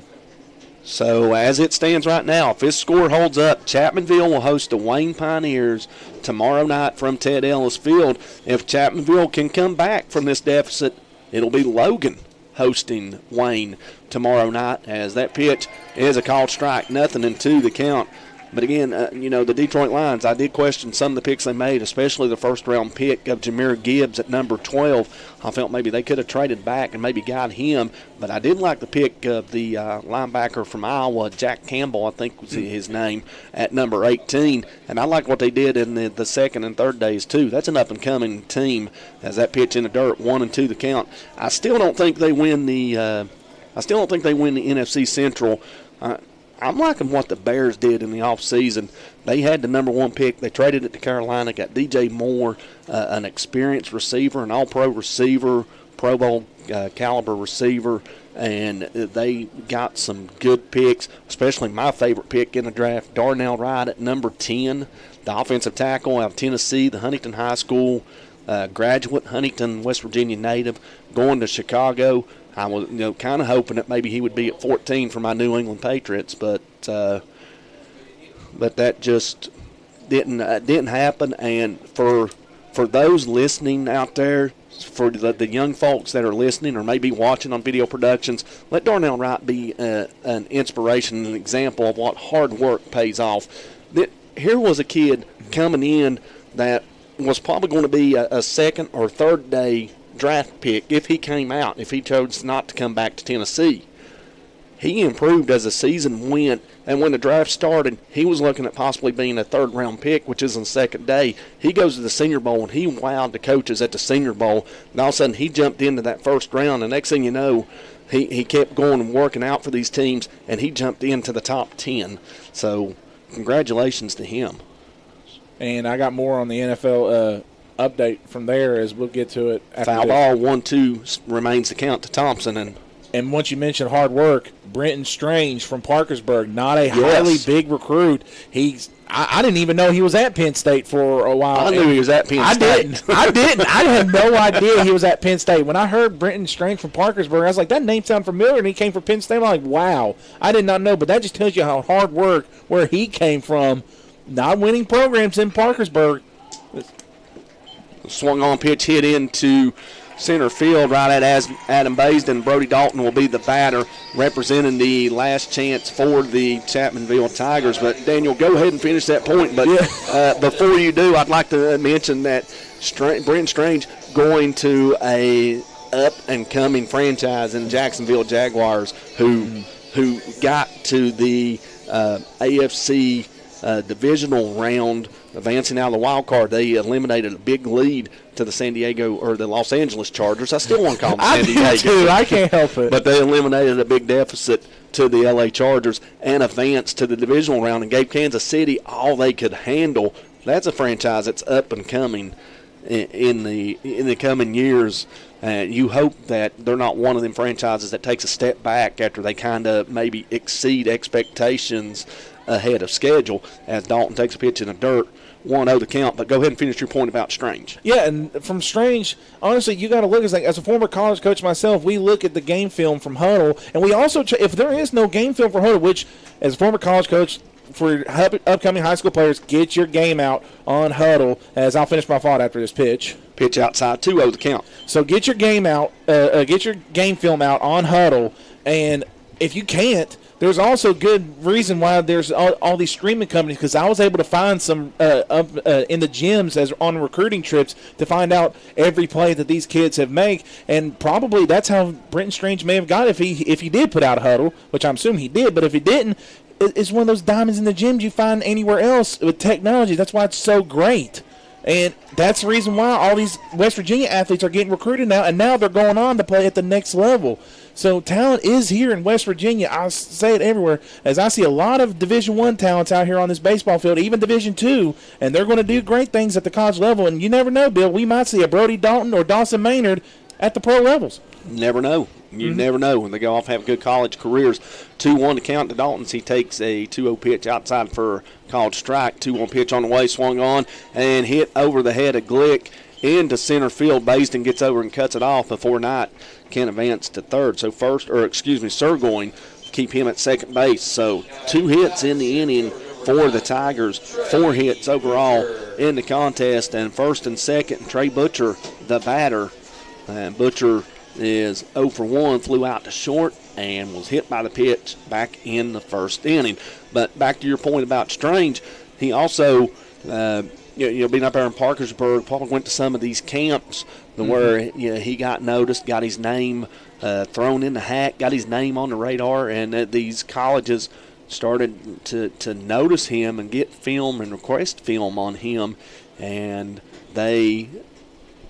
it eventually led to a scholarship at Penn State. Pitch on the way to Butcher in the dirt, and good block by Ramey, but kicks away at the last second, and both runners will advance on the, I would have to imagine that may be a pass ball, as moving up to third is Sergoin, moving up to second is Dalton. 1-0 the count to Butcher. Yeah, and we got some score updates now. In the bottom of the 5th, Nitro leads Sissonville 6-0, and in the bottom of the 5th, Tug Valley leads Sherman 8-5. And the winner of that Tug Valley-Sherman game will be playing man tomorrow at William Judy Carter Field. And the loser of these contests are eliminated, that Daniel just mentioned, as Butcher swings and fouls one out of play. 1-1 to count. Here, the loser of this Logan Chapmanville game will host the Wayne Pioneers, who defeated the Scott Skyhawks 5-0 down at Scott High School. Yep, and that is honestly, some people may not say it's a surprise, and some people it may be a surprise. Scott has been in the top 10 almost the whole season, and to see them go down early 0-2 in the sectional tournament is very stunning. 1-1 pitch on the way is called strike. 1-2 the count, and the Chapmanville Tigers down to their last strike as they trail 13-0 in the bottom of the 5th inning. The Tigers need to score 4 runs to keep this game going, or this run will be stopped short by the 10-run mercy rule, and which is a National Federation of High School rule. That's 1-2, 2 outs. Pitch on the way from Slack to Butcher outside, and the count 2-2. And Bill, with those pitches, the Logan fans are getting on their feet. They're getting behind Aiden Slack to get this shutout for Logan, as I think this will be the first time this season for Chapmanville they would have been shut out this entire season, as this is honestly from start to finish been great for Logan. With 2-2 count to Trey Butcher, Slack just needs one more strikeout to end this ball game. 2-2, 2 outs, runners at second and third for the Tigers. Butcher awaits the pitch from Slack. Slack looks inside. Here it comes. And pitch is bounced up the middle. Williamson makes the play. Off balance throw is not in time to get to hustling Butcher. Infield single and an RBI. And Chapmanville avoids the shutout. It's now 13-1. Chapmanville gets that run in, and just a little bit late from Garrett Williamson getting over. He almost pulled a Derek Jeter type throw. And just a little bit short, but now that will be an RBI single for Chapmanville, and now there will be no shutout. But Logan's still up 13-1. But Bill, this is going to be very interesting. Andrew Farley can one swing of the bat make this make Logan have to play another inning if he can get a hold of this one. Power versus power. Slack versus Farley. Farley 0 for 2 in the contest. One swing of the bat could send us to a 6th inning as that pitch is swung on and fouled off the headgear of Jake Ramey into the backstop. 0-1 to count. Tell you what, all season, Jake Ramey has been taking a beating back there behind the plate. It's his senior year, and he's laying it down on the line. But, yeah, like you mentioned, Farley has the power to put one over the fence. And if he does this one, Bill, you'll see this Chapmanville fans erupt from that one. Even though it's a 13-1 ball game, they'd love to see something positive. It might be a loss for Chapmanville the way the score goes, but they want to see something positive come out of this, and a home run here would be a positive thing for Chapmanville. Pitch outside, 1-1 to count. That's a good point. We're not saying Chapmanville can or cannot come back from this 13-0 deficit. They're now down 13-1. But, as a coach, you're looking for positives to build momentum going into your next game, which, as it stands, is going to be an elimination game, while you want to keep the pressure on Logan as that pitch swung on a miss. 1-2 the count to Farley. You want to possibly keep the pressure on Logan. Should you win tomorrow, you're going to have to travel to Logan down to Roger E. Gertz Field for a Saturday afternoon contest with the sectional championship. With Logan right now as it stands, they can clinch the sectional championship Saturday. Chapmanville with a win tomorrow and a win Saturday, they can get a deciding game, winner-take-all game back here Monday evening at Ted Ellis Field. And right now, 1-2 count, 2 outs. Slack, pitch on the way, swung on and popped out a play by Farley, and the count remains 1-2. And Bill, we got an update. Into the 5th inning, Tuck Valley leads Sherman 8-7 now. So that game's getting very interesting down in Seth, West Virginia, and whoever wins that game is going to face a very probably now more determined than ever Man Hillbillies team, who's now their backs against the wall. After losing 5-0 to Buffalo, and the loser season will be over. Yeah, they got one hit last night by the Bison. Pritchford, the pitcher for Buffalo, recording one hitter. Pitch on the way is in the dirt, gets to the backstop. Here comes Brody Dalton racing in from third on the wild pitch. Moving up to second is Trey Butcher, and it's now 13-2.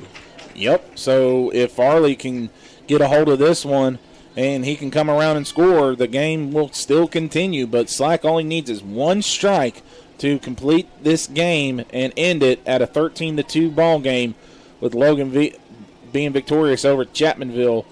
And right now, Logan fans are on their seat, waiting trying to see if Slack can finish this one out. Every Chapmanville fans is holding their breath back, see if Farley can make this game continue. 2 outs, runner at second base. That is Trey Butcher, the batter, Andrew Farley. Chapmanville down to their final strike, final out. Slack, look in, pitch on the way, outside. It gets to the backstop, and moving up to third is Butcher. And Daniel, if Farley is able to get aboard, and it's a 3-2 count, he is one pitch away from doing so. He was the pitcher in the top half of the 5th inning. He'll be lifted for a courtesy runner. More than likely, that'll be Eli Messer. So that'll be a quick-footed runner on the base that could very easily reach second base. And then, Joey Canterbury could come up with a base hit to extend this game possibly if Farley can continue. He's got to do that first. 3-2, 2 outs. Pitch from Slack on the way, and it's inside. Ball 4, it gets away from the catcher, Jake Ramey. Coming in to score is Trey Butcher, and Chapmanville has cut this lead down to 10. It's 13-3, and the game continuing run is on base at first, and we'll look to see if they do lift Farley for a courtesy runner. But before, Coach Kevin Gertz is coming out to have a mound visit with his infield and his pitcher, Aiden Slack, and there is the aforementioned Eli Messer emerging from the dugout to courtesy run for the pitcher, Farley. Yep, Eli Messer has one of the fastest wheels for Chapmanville on this ball club, and he can get on base anytime. But Bill, Logan thought they were going to have the shutout. It's now a 13-3 game. The mercy rule still in effect if Logan can get this final out. But Joey Canterbury comes to the plate, and he is 0 for 2 today with a fly out to center field back in the second and a strikeout looking back in the fourth inning. So Slack is going to try to work with Canterbury to get this third and final out to have this mercy rule going for Chapmanville. And if Joey Canterbury makes this interesting, Bill, how long do you think Gertz will stay with Slack before he might pull him? May let him try to get out of the innings. That pitch is outside for a ball. 1-0 the count to Canterbury, as Daniel mentioned. 0 for 2. Fly out to center in the second and a strikeout in the fourth. Eli Messer, the runner at first base. He is the most important run in this contest. If he scores, we'll go to a sixth innings. That pitch swung on and hit foul. Count now runs to 1-1 strike as Slack has worked in to a little bit of trouble here since he retired. Talon Thompson for the second out in this fifth inning. Slack has since given up singles, back-to-back singles to Dalton and Butcher. He issued a walk to Farley, and he has issued a couple of wild pitches that have got the runners in for the Tigers. Butcher's single was an RBI single, an infield single that produced the first run of the game. All three runs in this inning for the Tigers coming with 2 outs. 1-1 to count to Canterbury. Pitch from Slack to Canterbury on the way. Here it comes. And it's in the dirt. 2-1 now the count. And this is getting very interesting for Logan fans as they're trying to erupt. They want Slack to finish this and get that third out in this ball game. But Joey Canterbury, we know he has the bat that can continue an inning and get some base hits here. And if he keeps going, this is going to be very interesting. We got to know how long, if Slack gives up lets Canterbury gives it up, how long does he stay with them? Pitch outside, and it runs to 3-1 now with Jacob Topping in the on-deck circle. Topping, his last plate appearance, doubled in the fourth inning and was left stranded at third base. And so Chapmanville with 3 hits in the inning, 3 runs, but only 1 run has come across on a hit. That was Butcher's infield single. Pitch on the way is inside for ball 4, and Topping will come to the plate with runners at first and second, and Coach Kevin Gertz gets up. I believe he's going to make a pitching change. Now we'll see who he goes to, as you had to think, Daniel, that after that at bat, he went out there specifically to tell Slack he was going to give him 1 more at bat, and it looks like Garrett Williamson will take over on the mound for the Wildcats. Yep, with Garrett Williamson now going to the mound, that brings Cole Blankenship back into the contest and brings Adam Baisden out. So Blankenship will now be at second. Slack will be at center field. To now the new pitcher on the mound, Garrett Williamson, as Aiden Slack went 37 pitches in this in for today's contest.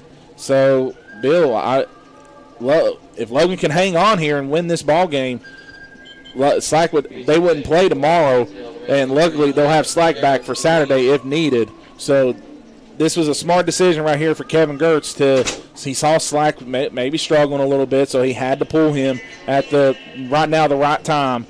There were 2 outs on the board. All it takes is 1 pop-up, 1 ground out, and 1 strikeout to end this ball game for Logan to get out of here with a 13-3 win over their rivals and the number 1 seed Chapmanville Tigers. But also all it takes is 1 Jacob Topping hit to extend this game into a 6th inning, or a misplayed ball, a wild throw, any combination of things that would get Eli Messer home from second base and allow this game to continue for the Chapmanville Tigers, who again had 3 runs across the board, 3 runs in this 5th inning. Recap how the inning went for the Tigers. Eli Surgoin led it off with a single, and then the next 2 batters in the lineup, Luke Knight and Talon Thompson, were retired. Knight flew out to left field. Thompson flew out to center field for the second out, and the Tigers were down to their last out. It looked like Chapmanville was going to go down without a fight, and looked like that Logan was going to get out here with a 13-0 win, but Brody Dalton singled to keep the inning going. Then Trey Butcher singled on on a play that Garrett Williamson had to range up the middle to make and made an off-balance throw across the diamond but was unable to get Butcher. That allowed Surgoing to score. Dalton scored on a wild pitch. Butcher scored on a pass ball. And then walks to Farley and Canterbury have continued the inning for Jacob Topping, who has a chance to not only continue the inning here but continue the game if he can get Messer home from second base. 13-3, Logan leading Chapmanville, 2 outs, bottom of the 5th inning. And we know Topping can do it. If you're Ivan Miller, you got to be on your toes because Jacob Topping likes to send it to right field. Pitch swung on a miss on a fastball from Williamson. 0-1 to count to Topping, who's 1 for 2. Again, we mentioned a double back in the 4th, and he reached on an error in the 2nd inning. Williamson with the sign check of the runner at second. Pitch on the way is in the dirt. Good block by Jake Ramey, and the count runs to 1-1 strike. Big block there for Jake Ramey to get that ball from going past him and to try to keep the runners stranded at the position that they need to, because if not, they'd be in scoring position, and it could be it for Chapmanville as Topping fouls that one off.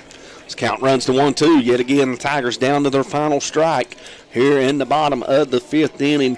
They've been in this situation for the 3 of the previous 4 batters.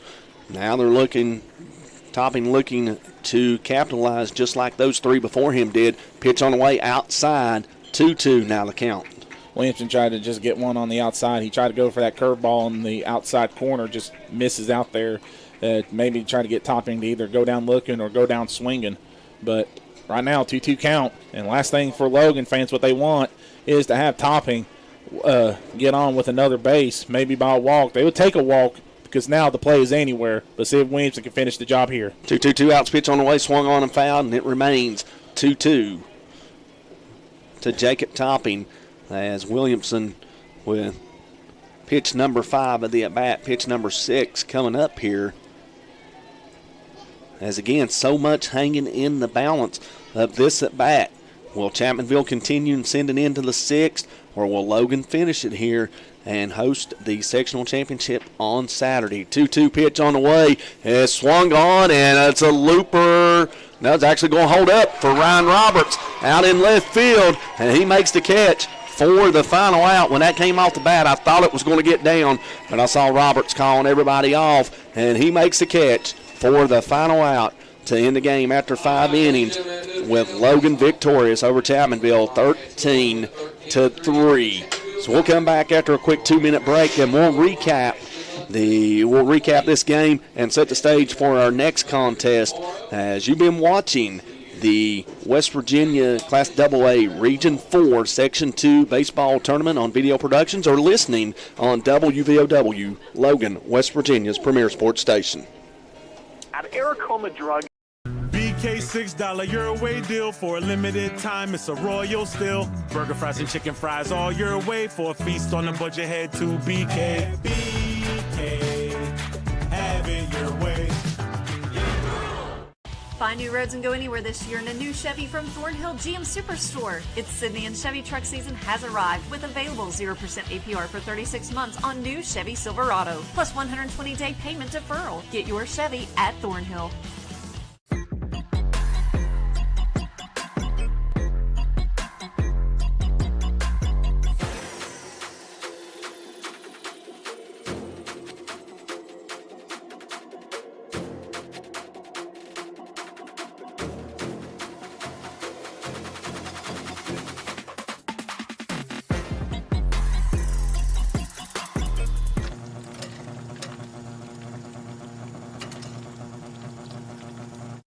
At Logan Regional Medical Center, our comprehensive inpatient rehabilitation program helps get you back to the living life. With an 8-bed unit for patients 18 and over, our caring team of doctors, nurses, and rehabilitation specialists work with you, providing a full line of services to help you restore your capabilities and get you back home and back to living. Logan Regional Medical Center, providing inpatient rehabilitation close to home.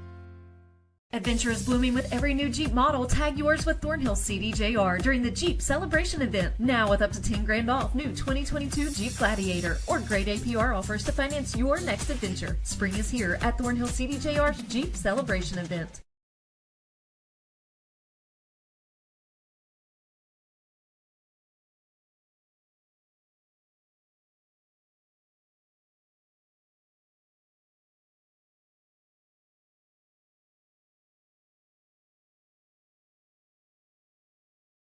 Your final in 5 innings. The Logan Wildcats defeat the Chapmanville Tigers, and in doing so, the Wildcats will host the sectional championship Saturday afternoon at 1 p.m., and we will have that game for you on WVOW. The Chapmanville Tigers will host an elimination game tomorrow evening against the Wayne Pioneers, the same Wayne Pioneer team that Chapmanville had to rally from, plate 4 runs in the 6th inning to defeat the Pioneers and survive a scare in that contest. Yep, that's a team that Chapmanville honestly was hoping to avoid.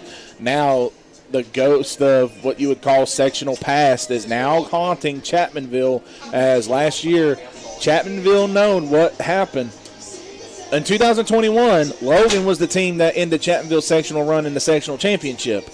2022, Wayne was the team that ended Chapmanville's run in the sectional tournament. Now, Bill, if Chapmanville doesn't get out of the section, one of those two teams is going to probably have the privilege of doing so if Chapmanville can't find a way. And you can't take nothing away from what Chapmanville has done today.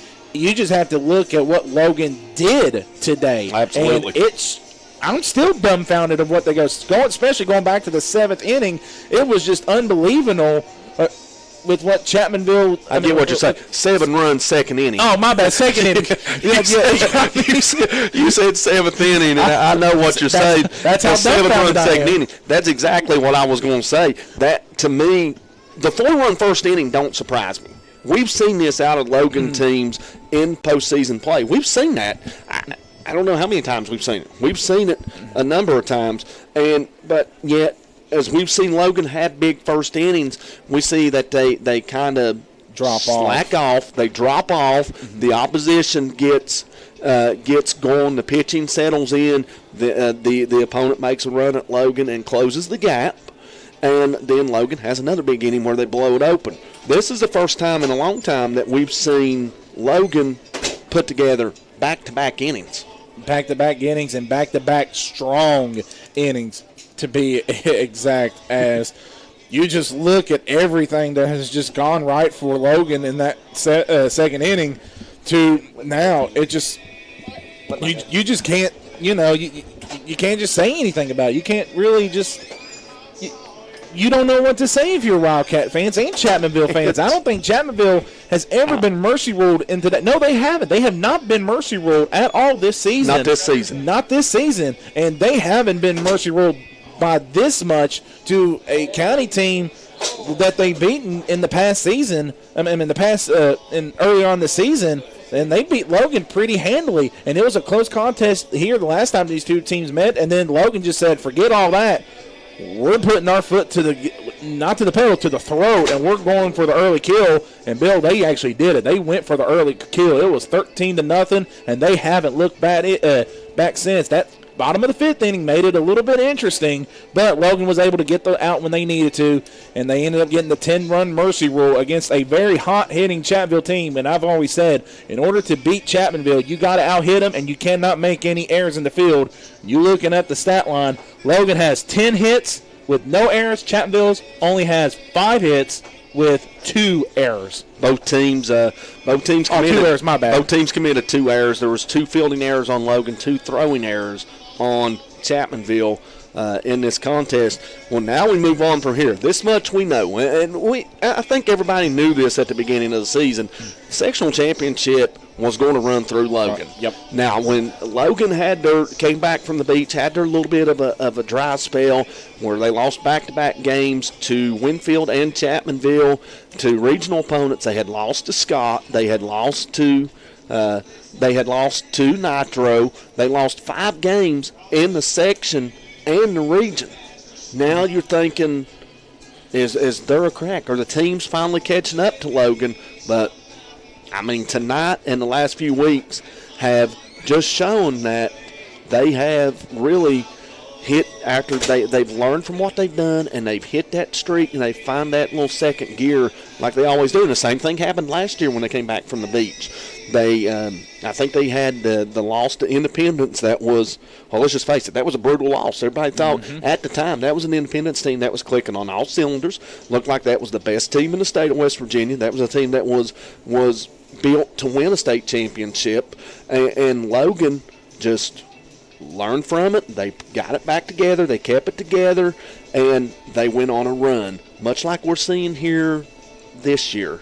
Yep, and then you rewind it to 2022 or 2021, and I'll finish that up as we got score updates. Bottom of the sixth, Nitro leads 9-0, and Bill, if they can get a runner home from third base with Buckner, it will be over, and Sissonville's season will be over. And that was the regional opponent from last season. And then a score update in the bottom of the sixth inning, Tug Valley and Sherman, 8-7. Tug over Sherman. That's a slugfest, and we have a final. On a wild pitch, Nitro wins it 10-0 over Sissonville in 6 innings. But now to finish my point with what was going back to 2021.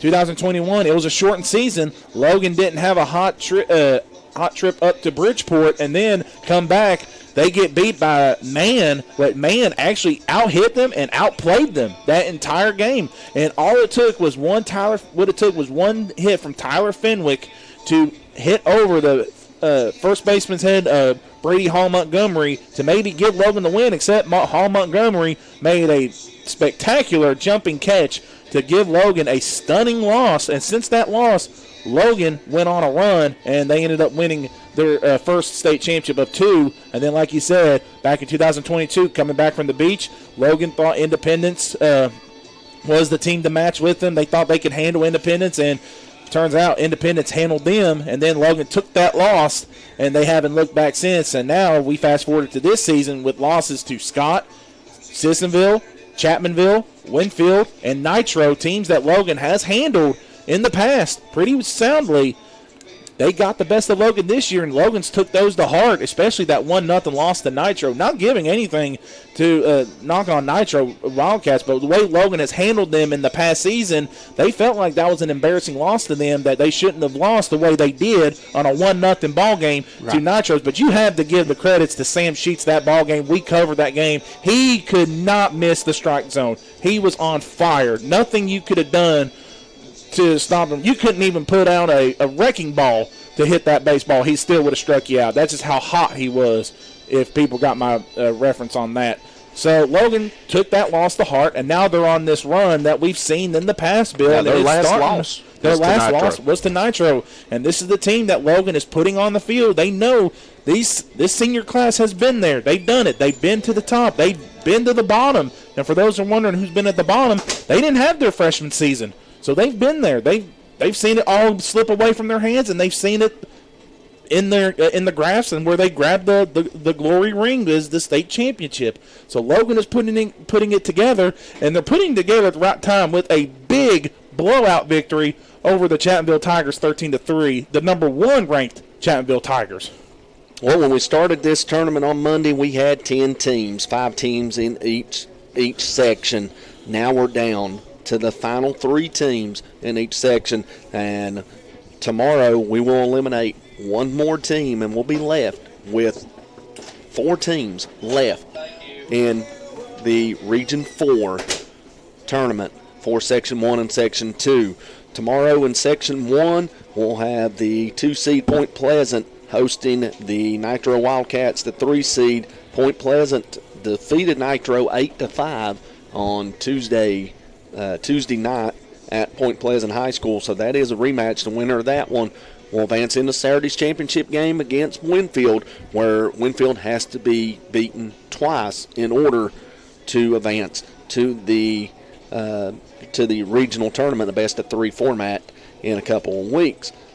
On the Section 2 side of things, Chapmanville, the top seed, will host the 4 seed Wayne Pioneers, a rematch, as we mentioned, of Tuesday night's 9-5 win where Chapmanville scored 4 runs in the 6th inning to break a 5-5 tie and advance to tonight's contest where Logan beats them 13-3 in 5 innings. Logan moves in to the Saturday's championship round of the sectional tournament. Wildcats has to be beat twice. Logan will host the sectional championship at 1 p.m. Saturday afternoon. And if Chapmanville can defeat Wayne, and I do feel pretty good about Chapmanville's chances tomorrow by the fact that they showed in this 5th inning, scoring those 3 runs, not going down until the final out. I do like their chances in that contest tomorrow, but I wouldn't rule out Wayne for anything, as we've said all tournament long. That's a team that can hit. If they can string enough hits together, they can put a lot of pressure on you. And who knows, in that 6th inning, if they can get that run across, who knows how that changes the complexion of the whole outcome of that game with Chapmanville from Tuesday night. But Logan has to be beat twice if anybody's going to prevent them from moving on to the regional tournament. And again, if Chapmanville wins tomorrow night and is able to beat Logan on Saturday afternoon, Game 3, the winner-take-all sectional championship, will be right back here at Ted Ellis Field because Chapmanville is the number 1 seed. But before all that happens, Daniel, what's Chapmanville got to do tomorrow to get to Saturday's game? Chapmanville's got to put this game behind them. They got to forget about it. They got to think of Logan Wildcat who. This game never happened. This game is behind us. It doesn't mean nothing. It might mean something for fans. It might mean something for sectional play because it's like what people are saying. I've been saying it all year. In order to be the man, you got to beat the man, and Logan is the man. And Chapmanville has to beat Logan. Someone has got to beat Logan twice if they want to claim a state championship and be on top of the mountain. Chapmanville, they felt like this is the team that could do it, and today it just showed Logan. They're at their peak. They're at their best. They're hitting the ball. They're pitching great, and we still have yet to see 2 amazing pitchers for the Logan Wildcats in this sectional tournament. You're more likely going to see Saturday in sectional championship action either against Wayne or Chapmanville. So Chapmanville's got to put this behind them, and they got to be able to fight back against the Wayne Pioneers. As Bill, I said this before, and Chapmanville fans, I'm sorry to bring this up, but this is true. Wayne was the team in this situation when Chapmanville was on the verge of elimination. Wayne was the team that eliminated Chapmanville to end their season. They don't want to see their season ending early, as premature as what they expect. But right now, for Chapmanville, they just got to be able to basically stop Wayne and keep them at bay if they want to beat the Wayne Pioneers. And for Wayne, you just got to be able to, like we said, string some hits together, put pressure on Chapmanville. Logan put the pressure on Chapmanville today early on in the season in this game, and it showed. Logan able to tack on 4 runs, tack on 7, and then tack on some more. Ended up being a 13-0 lead before you know it. And it was just shocking for the Chapmanville fans and the Chapmanville Tigers how Logan just manhandled them in this entire game. Topping, and you got to think of something. Topping and Miller had their way with Logan in the beginning of the regular season when they first met. Now, fast forward it to the sectional tournaments. Miller struggled against Logan. Topping struggled against Logan. And now Miller is out of the sectional tournament. Topping cannot pitch no more. He went over the limit. He might come back. He'll be able to come back Monday. He'll be able to come back Monday, but not Saturday if Chapmanville was to make it. So now you would have to turn for Chapmanville. Who do you throw? You're probably going to go with Corey Johnson. You might go with Ian Plumley. Well, Johnson threw 45, so that erases him for tomorrow. That erases him for tomorrow, but he would be available for Saturday. You've got Farley. You've got Brody. You still got Brody. Dalton. I mean, you could throw a staff day out there. I think Canterbury and Moore may be available to throw throw tomorrow. They threw Tuesday, and I don't think either one of them pitched out in terms of where they wouldn't be eligible. So I think Chapmanville, in terms of pitching, is pretty good. Riley Brown, I think he pitched out for Wayne, so he wouldn't be available tomorrow. Brown and Cassidy both pitched out today. Okay, so Brown and Cassidy are done for Wayne. So Chapmanville probably a better in the pitching category. And, of course, for Logan on Saturday, You got everybody. You got everybody available. You do. You got, except I don't think you have Connor Lowe. Did he go over the limit today? I think he did. Connor Lowe threw 42 pitches. Logan's got it. Here we are Thursday. He sets out Lord. Friday and can go. So Logan, if they wanted to, could throw 7 guys out there if they wanted to. But, they could. Final stat line tonight for the victorious Logan Wildcats, 13 runs, 10 hits, 2 errors. The Wildcats left 3 runners on base. For Chapmanville, 3 runs, 5 hits, 2 errors, 7 runners left on base. Winning pitcher Connor Lowe, losing pitcher Jacob Topping, his first loss of the season for Chapmanville as the Wildcats defeat the Tigers 13-3. Our next broadcast of high school baseball, well, for Video Productions, will be tomorrow. Correct, Sydney? Will be tomorrow on Video Productions for Chapmanville and Wayne.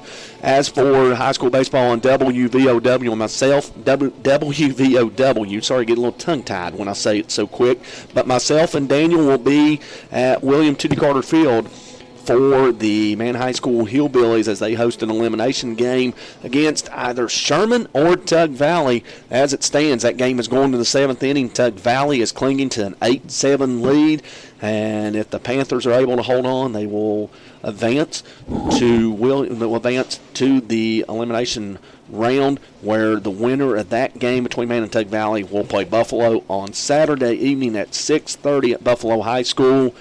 And if they can force a winner-take-all game on Monday, that will also be at Buffalo, as Buffalo is the top seed in the Class A Region 4 Section 1 tournament.